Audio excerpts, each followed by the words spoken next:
So how much sun is enough to charge, a watch just like this? How much sun do you need to charge it? Let's take a look. I started this experiment this morning at 10:39. It is now 15:44. So we're talking about 5 hours later. Let's take a look at the power. 70% or 91 days. It did get a little rainy here in Utah, but now it's sunny.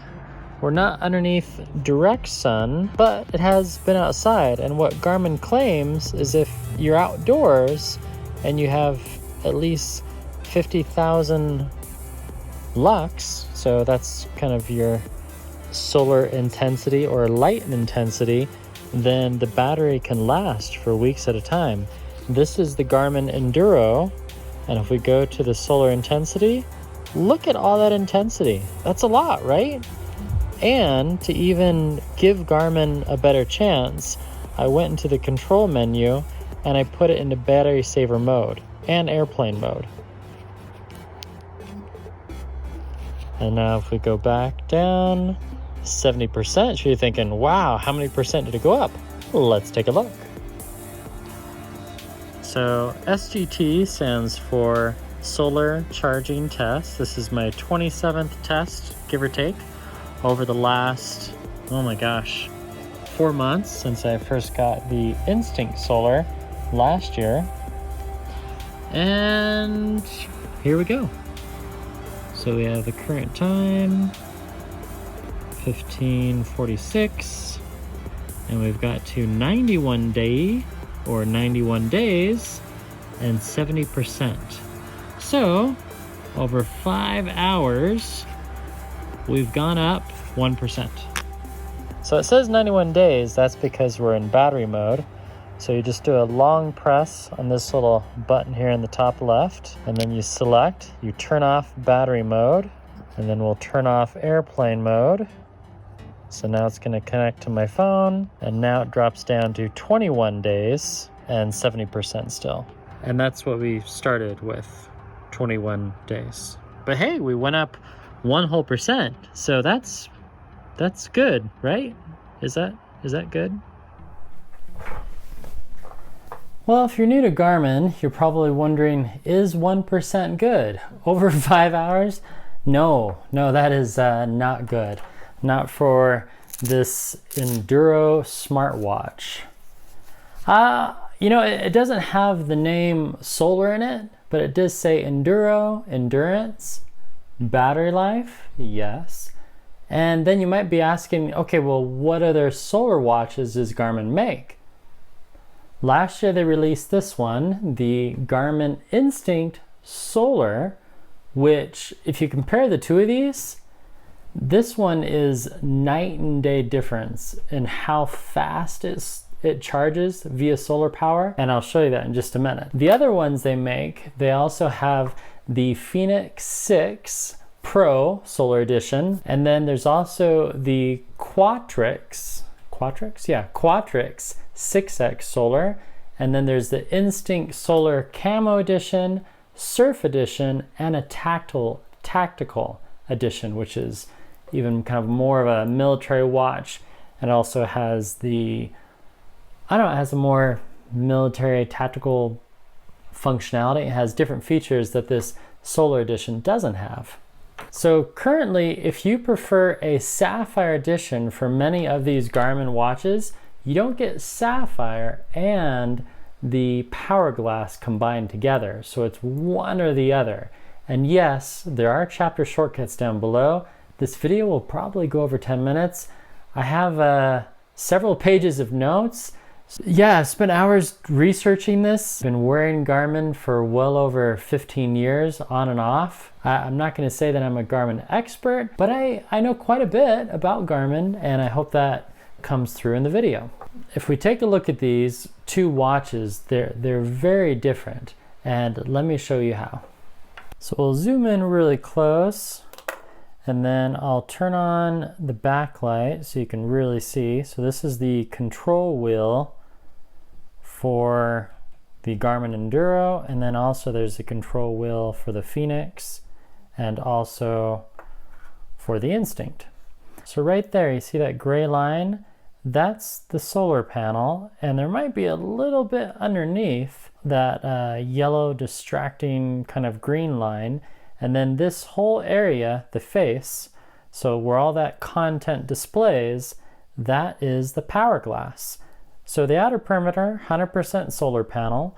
So when I had this outside, as you saw in the intro, for most of that 5 hours, it was getting nearly 100% of the solar intensity. And I really thought that it was gonna really charge it. It did not, because mostly we're relying upon the power glass, and that's only 10% efficient, whereas the solar panel is 100%.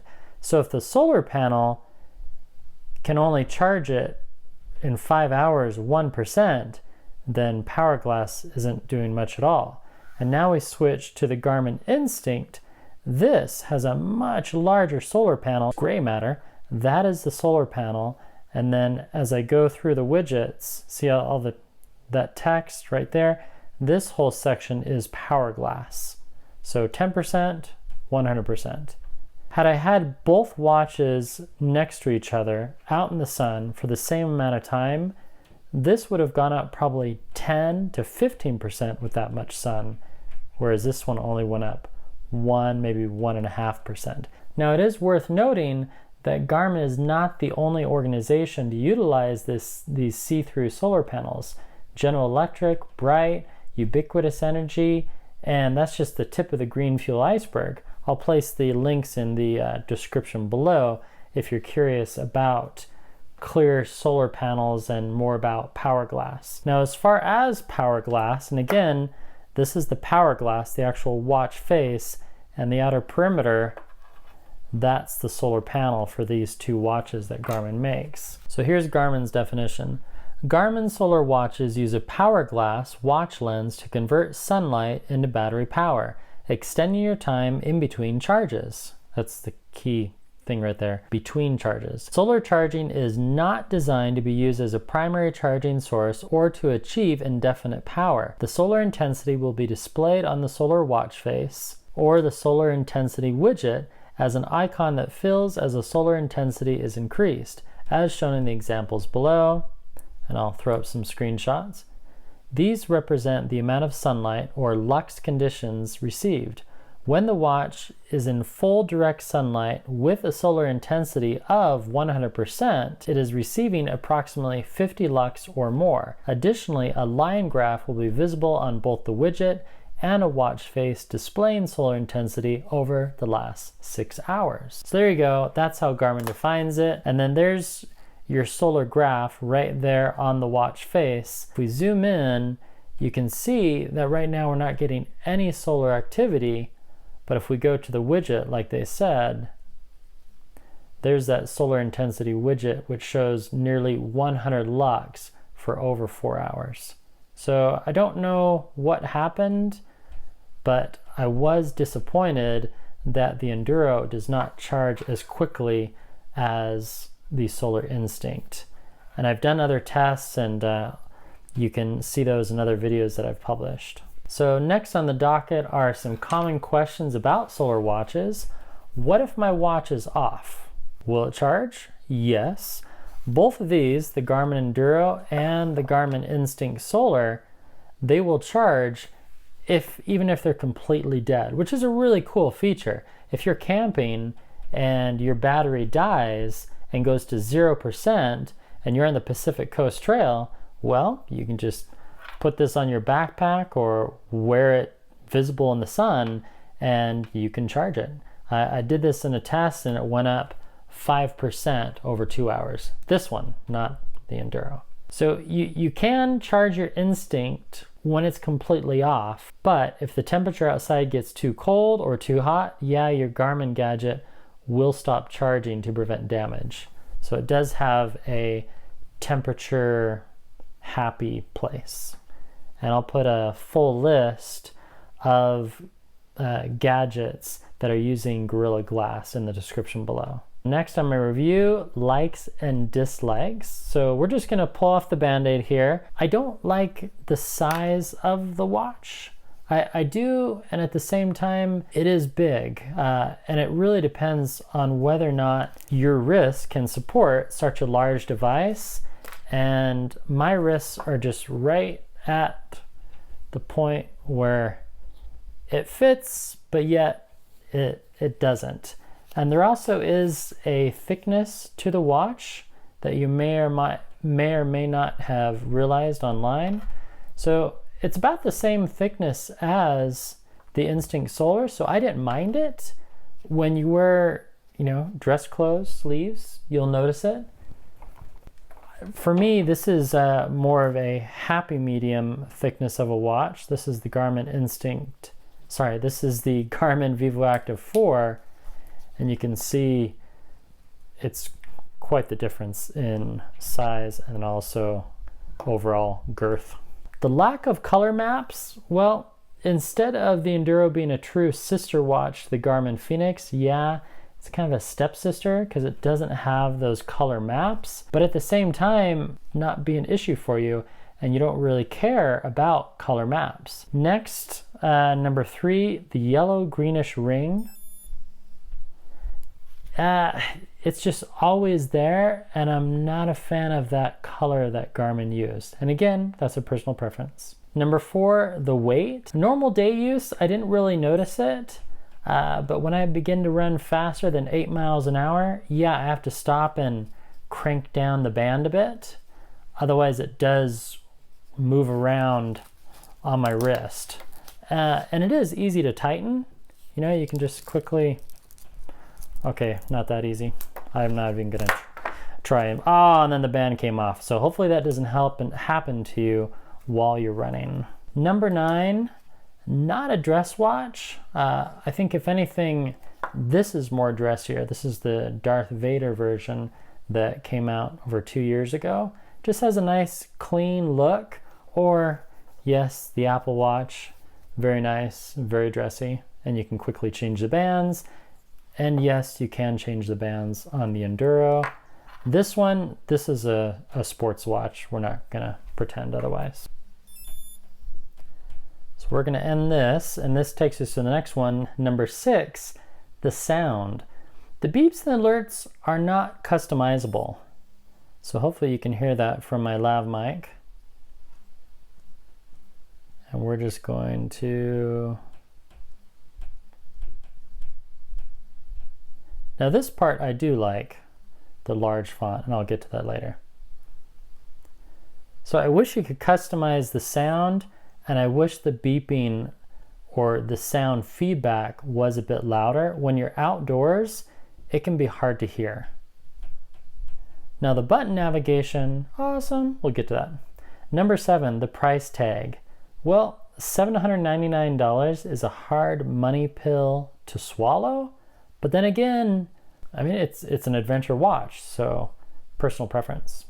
Number 8, not the fastest watch to swim with. You can feel the drag when it's on your wrist and you're cutting through the water. You have to really crank it down, and that helps a little bit.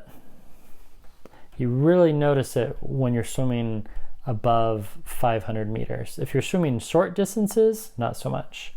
Number 9, storage. I don't know why Garmin only allowed 64 megabytes of storage, whereas the Fenix comes with 32 gigabytes of storage. So no, you can't put music on this and use it for your marathon runs or some adventure hike. And that's kind of a bummer. So let me show you how to do that through the app. So step number 1, you're going to open up your Garmin Connect app. It'll quickly synchronize your device, and then the top left, click on the 3 lines, scroll down to the Connect IQ store, and then as soon as it finds your device, click on My Device in the lower right. So right now it's connecting to Darth Vader, but I can change that by clicking on the top 3 buttons, the dots there, and then I can change it to Enduro. So now it's going to connect to the Enduro. There we go, connected. And then right here at the top, it'll show space available. And in a way, it's kind of like you have not just memory, but slots. So you can see I have 16 more slots, which is great. I can install more widgets. So these are the widgets of the watch. If I scroll down, I have my sleep widget, solar intensity, my day, calendar, sunset, elevation, training status, last activity, my steps, health, pulse, notifications, music controls, floors climbed. So right there, do you see how it hesitated? That's one of my dislikes. It seems to lock up once in a while. So right here, according to the app, I only have 1.42 megabytes of the total 64 megs left.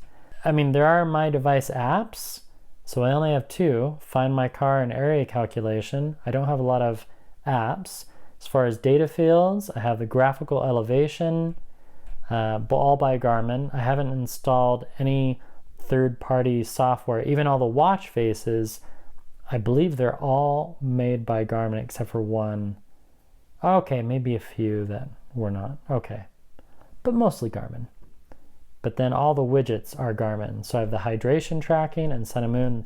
I haven't installed a ton of info on here, and yet I only have 16 slots remaining, which still is quite a bit.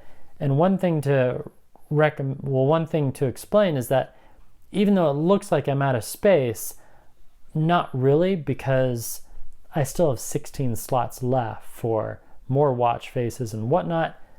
But for this price range of $800, I really feel that Garmin should have just put on 32 gigabytes of space, and then you could have had music on it. Now the fun part, my likes. So I love the larger font. I love how visible the screen is. And if you compare this to the Fenix 6, it actually has a little bit more pixels. And I'll throw the actual stats on the screen for you. Number 2, I've really missed having the color electronic ink. You know, this has been my Garmin for the last several months, since November, and I've really enjoyed the Instinct. And it's funny, at first I thought it was big, and then after wearing the Enduro, yeah, I realized that this is kind of a normal size compared to this watch right here. So that color ink is great. Number 3, back in 2017, I fell in love with touchscreens, both with Apple Watches. You know, the touchscreen is just really nice and easy, and I really didn't want to try the Fenix or anything that didn't have a touch screen. So my first non-touch screen was this one right here, the Instinct Solar with pure button navigation. The Enduro and the Instinct taught me a lesson about touchscreens, that they can be pretty awesome. Number 4, battery life. So I unboxed this back on March 1st, and today is the 16th. I've only had to charge it once. And you can see right there in the top right, it's showing me that I have 19 days of battery left. So if you hate charging your watch, maybe you've been stuck in the Apple ecosystem. See, I'm at 49%. I charged this fully last night. This watch lasts at most 2 days. This will last a month if you really need it to. Battery life, outstanding. Number 5, solar charging while outside and moving. I was able to escape my computers and Netflix for several minutes and hopped on my Trek Aluminum, and the battery life did not disappoint.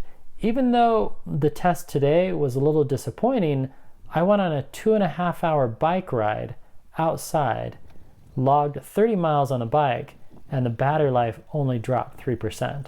Now, it was a sunny day. Take it for what it is. I thought that was pretty cool. As far as battery life specs, these are the specs from the website. It says smartwatch up to 50 days or 65 days with solar. From my testing, yeah, that's spot on. Battery saver watch mode up to 130 days or 1 year with solar. Yes and no, because they don't recommend doing that, but in extreme situations you would be okay. So right here, I'll show you live. You do a long press and then you just scroll down here into battery saver mode. So we're at 19 days, right? I just click that, bam, we're at 90. So number 6, the nylon mesh band. You know, at first I didn't like it. I wasn't a fan of the nylon mesh, but it's quite comfortable. It's really light. I mean, it literally weighs nothing, and it breathes well for a watch band. A lot of people complain about the silicone ones, and I did try this other silicone band by Garmin.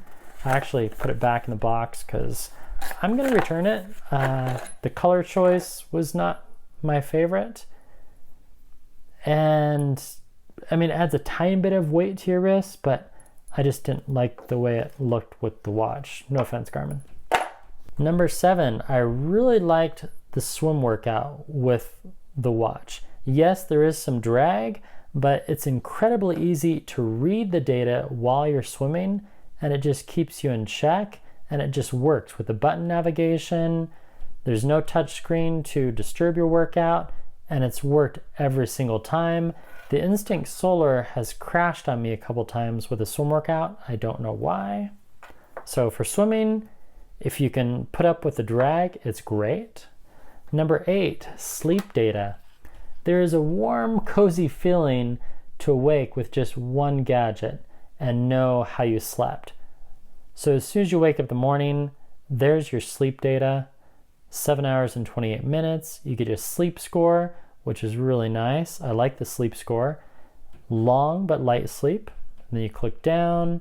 You have your awake time, light, REM, and deep sleep. The time you went to bed, the time you woke up. And there's your quantified info. You did not get enough deep sleep. This may impact your energy level. Okay, thanks, Garmin. And that's there for you after you wake up. It's pretty cool.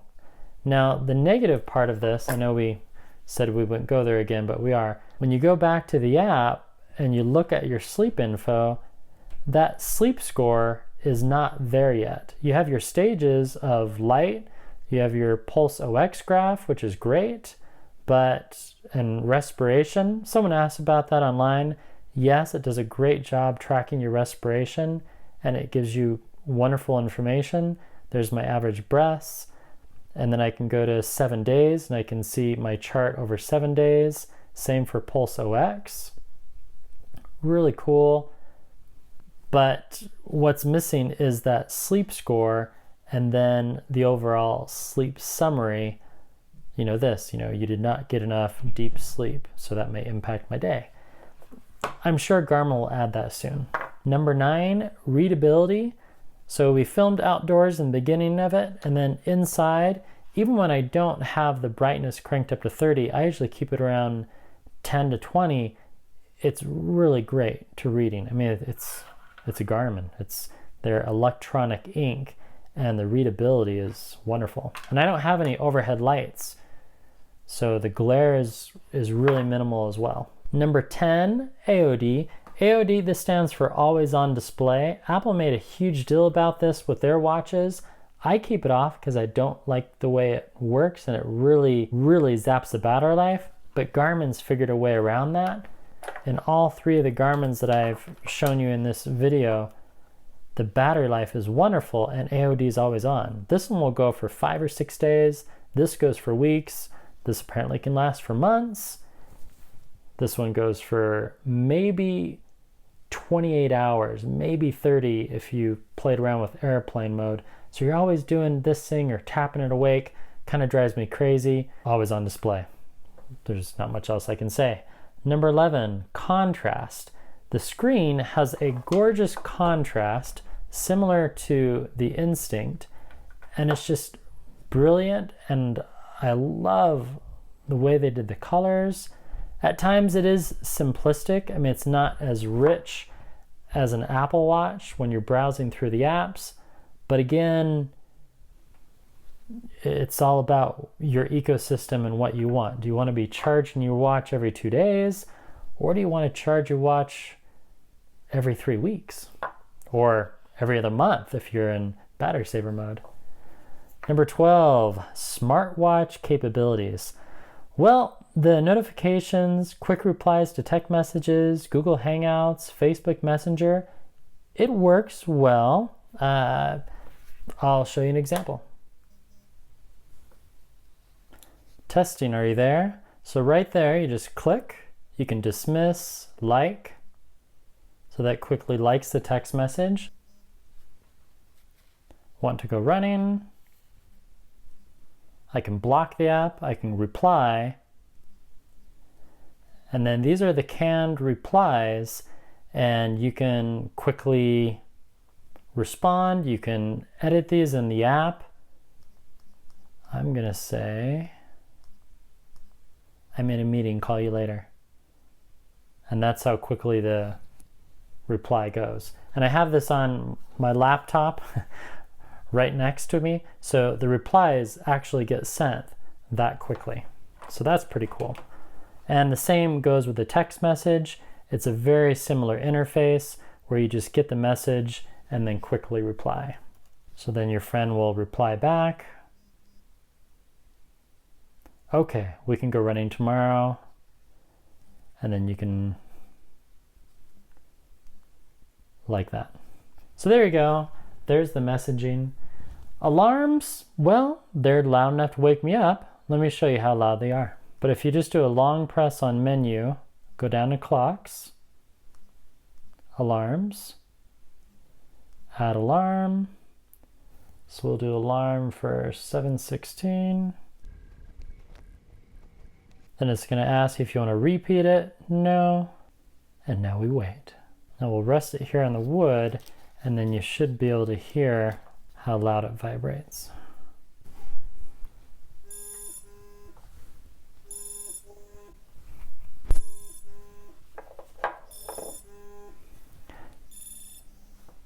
Could you hear that? Not bad. So we'll just cancel that. And there's your alarms in the morning or whenever. Garmin allows you to create multiple alarms, which I actually quite enjoy. And you can also add these alarms from the app, which is a really nice feature. Number 14, vibration motor. Well, you just saw that. There's also vibrations on the keys itself, which I enabled. So listen really carefully.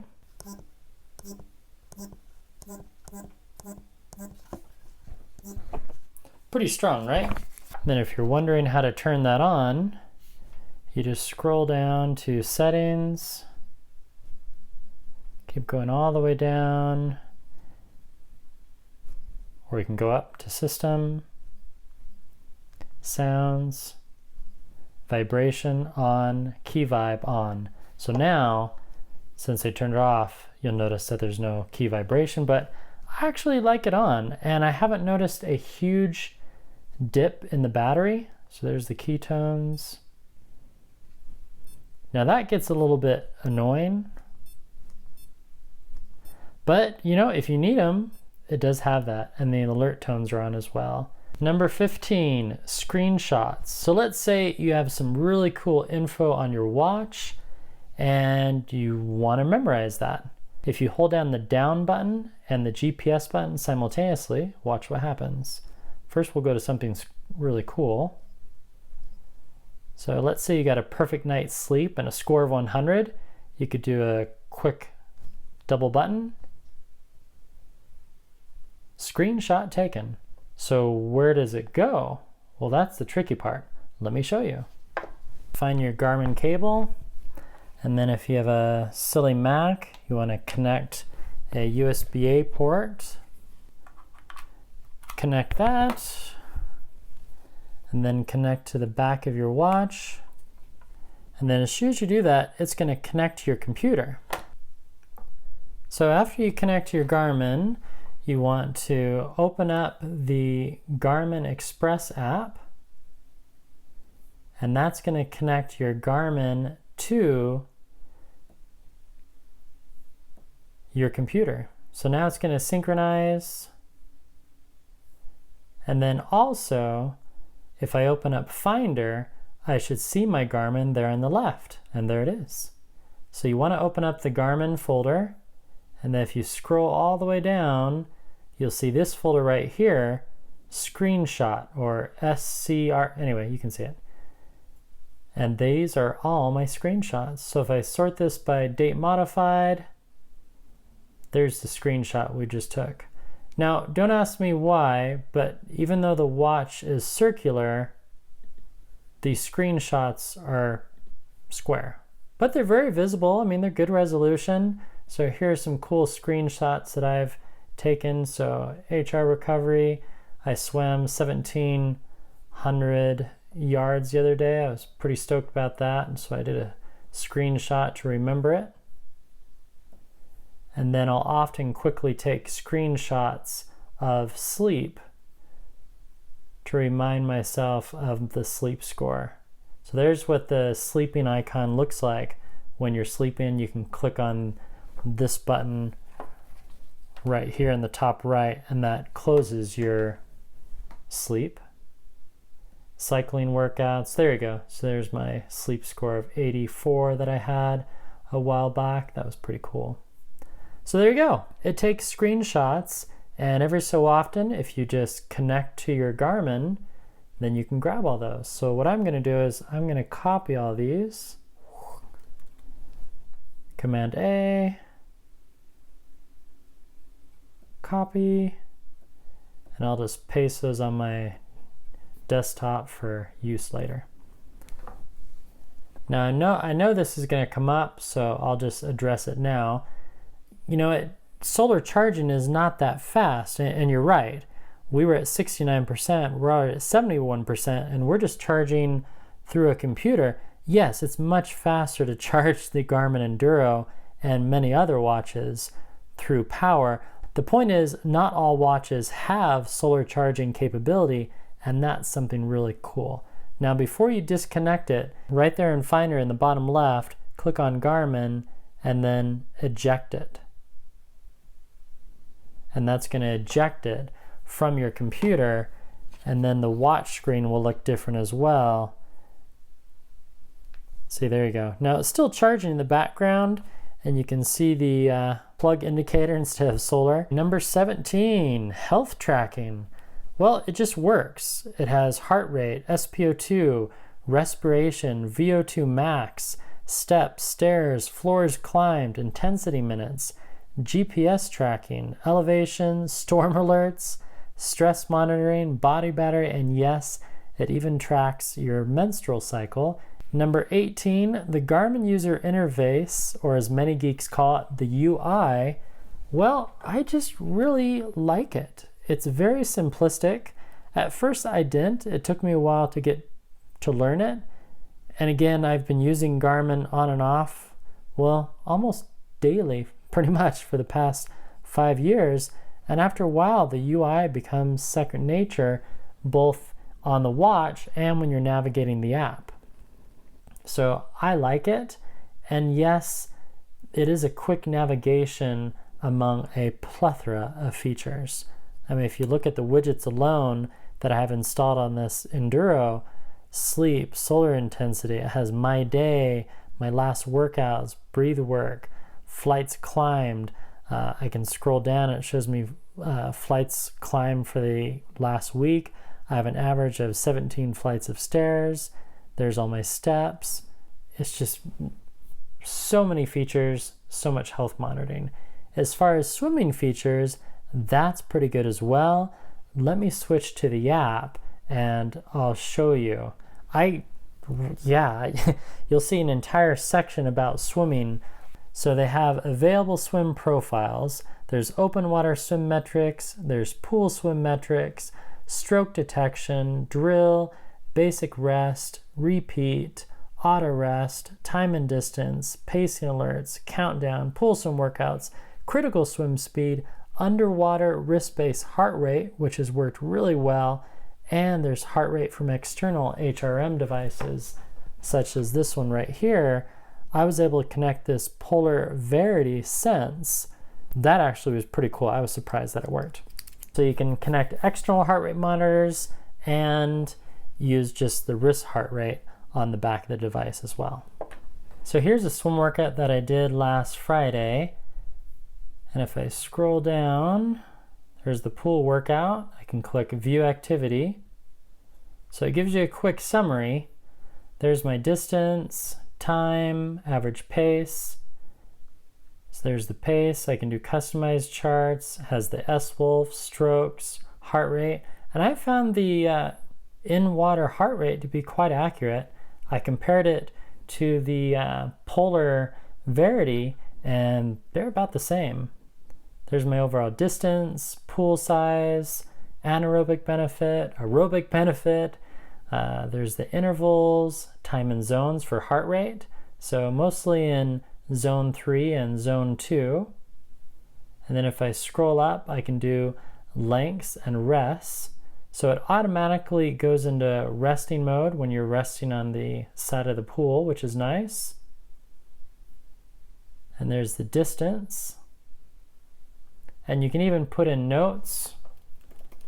The swim was great. I felt strong and safe. And then you can share these with your friends as well. You can add your gear if you're tracking how long your swimsuit or goggles or kickboard lasts, and then back to the stats. So average stroke length, there's the S-Wolf. So S-Wolf derived combining the terms swimming and golf. Your S-Wolf score is the time in seconds plus strokes for distance. So there you go. Even tracks the temperature, which is nice, and my total strokes for my workout, elapsed time. So there's moving time and then rest time, and there you go. So really cool for tracking swimming, even though I really didn't buy it for that purpose. And number 20, and finally the last feature I need to showcase. It's one of the smartest watches that I've ever worn as far as tracking talents. Garmin does have a talent to track nearly every aspect of the outdoors, indoors, and health. There's a link in the description below. I don't want to take up too much more of your day because we should all venture outside and track more fun activities. So 90% of everything that I showed you was all from my experience of days 1 through 8 and just the first 2 weeks. It wasn't until day 9 that I actually had to charge it. It got down to 14% and it said 4 days left. So I finally plugged in the Enduro and charged it for about an hour and a half to 2 hours, and then I haven't charged it since. So I could have made it 10 days out of the box, set up and everything without even charging it, and that's new to me. So 3 years ago, I used to dream about a wearable that would just last 5 days. And then I had the Instinct Solar come my way, and I was amazed that this watch would last a week, even 2 weeks. And then the Enduro comes along and it lasts an entire month. So my dreams have been answered as far as in terms of smartwatches, and the out-of-box experience with Garmin just keeps getting better and better. I dare say the Enduro almost provides feature overload, if that's possible. But yet Garmin allows you to hide the data you don't want tracked. So if you think SpO2 and respiration is just fluff, you can just hide that. So that's really nice, the customizable features for that. That's all I have for today. Thank you so much for watching. Thank you so much for your support. My mantra for today, numbers mean something and numbers mean nothing at all. So it's up to you. I've presented all the data. I've given you 20 things that I like about the Enduro. Do you think it's worth $800? If you don't want to run with music, that's kind of a big hang up. Yes, it does have some girth to it. There, I can unplug it. It's at 80%. So it's telling me that it's going to last for another 25 days. Oh, 22, it just updated. 22 days battery life with GPS, sleep tracking, heart rate tracking, tracking your breaths. So apparently numbers do mean quite a bit when it comes to Garmin. I'll have another video about gadgets sometime in the next 88 hours. And yes, let the credits roll for the Paramount Kid. Thanks again for watching. Goodbye.